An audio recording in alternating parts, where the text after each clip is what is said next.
Assalamualaikum warahmatullahi wabarakatuh. Ulun Khairiyah dengan NIM 240103020107 Prodi Ilmu Al-Quran dan Tafsir. Jadi integrasi itu adalah penggabungan atau penyatuan beberapa ilmu. Contohnya itu kayak ilmu agama, ilmu sosial, dan ilmu alam.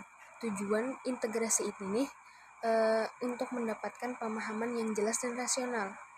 Integrasi ilmu ini mengakui bahwa kebenaran tidak hanya terbatas pada satu sumber atau satu metode saja, tapi juga dapat ditemukan melalui berbagai pendekatan yang saling melengkapi. Terkait kapan munculnya itu, ide tentang integrasi ilmu ini muncul sejak lama dalam berbagai peradaban barat modern, terutama pada kolonialisme pada abad ke-20.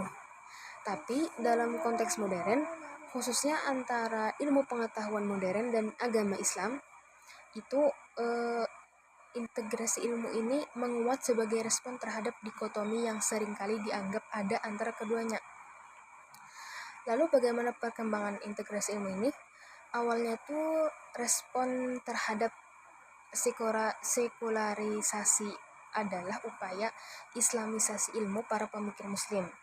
Kemudian berkembang menjadi konsep integrasi, tapi tidak hanya mengislamisasi ilmu modern, tapi juga merekonstruksi paradigma keilmuan secara menyeluruh berdasarkan tauhid keesaan Tuhan. Lanjut, dari mana asal-usul integrasi ilmu ini? Jadi gagasan integrasi ilmu ini dari pemikiran para filosof dan ilmuwan muslim klasik.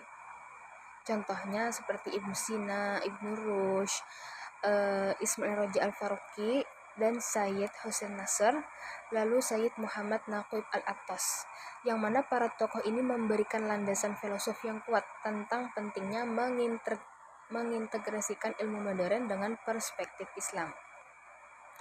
Lalu masalah yang ada dalam integrasi ilmu dan agama ini contohnya seperti sulitnya menggabungkan metodologi ilmiah modern yang sekuler dengan nilai-nilai Islam. Terus ada dikotomi ilmu. Sejak era kolonial muncul pemisahan antara ilmu agama dan ilmu dunia ataupun ilmu umum. Akibatnya banyak umat Islam yang menganggap ilmu alam, sosial, teknologi seolah-olah itu tidak ada kaitannya dengan nilai-nilai agama.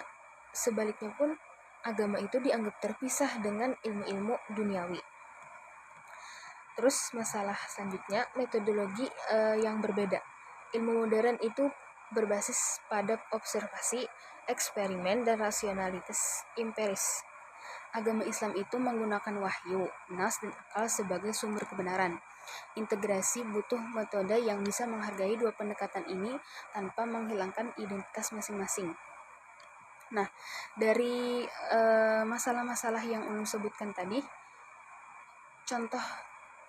saya sebutkan satu contoh dikotomi ilmu. Jadi contohnya tuh ada di kasus dunia pendidikan. Jadi di kasus dunia pendidikan ini kan di negara muslim itu kan ada banyak lembaga-lembaga pendidikan, termasuk di Indonesia. Jadi dalam pendidikan umum tuh kayak matematika, ilmu IPA, ilmu sains, dan lain-lain itu diajarkan di sekolah umum kayak SD, SMP, dan SMA. Lalu pulang pendidikan agamanya itu kayak tafsir, bahasa Arab, fikih, usul fikih, itu diajarkan di dalam pesantren, madrasah, ataupun universitas Islam. Nah, akibatnya para siswa itu jadinya merasa ilmu umum dan ilmu agama itu adalah dua hal yang tidak ada berhubungan sama sekali. Jadi itu tuh adalah masalah yang ada pada saat ini yang ulun lihat sebagai diri pribadi.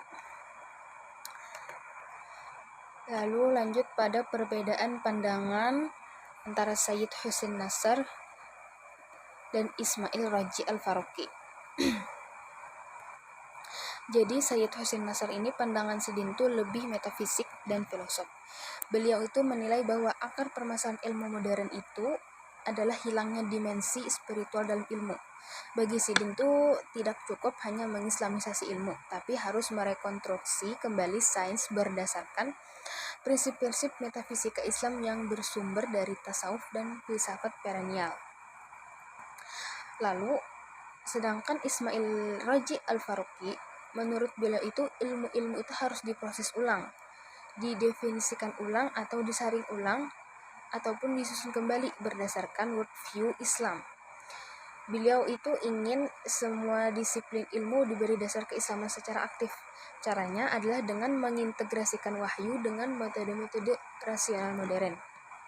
Nah, secara sederhananya itu dapat dikatakan bahwa Sayyid Hussein Nasr ini fokus pada kritik filosof dan historis pada ilmu modern serta menekankan pentingnya landasan spiritual Islam.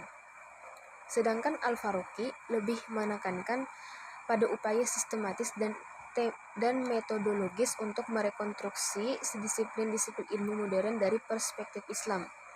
Tapi meskipun demikian, meskipun ada perbedaan antara kedua tokoh tersebut, Buhan Sidin ini memiliki tujuan yang sama, yaitu mengembalikan ilmu pengetahuan pada akar teologis dan etis Islam. Sekian penjelasan dari saya. Salah khilaf mohon maaf. Wassalamualaikum warahmatullahi wabarakatuh.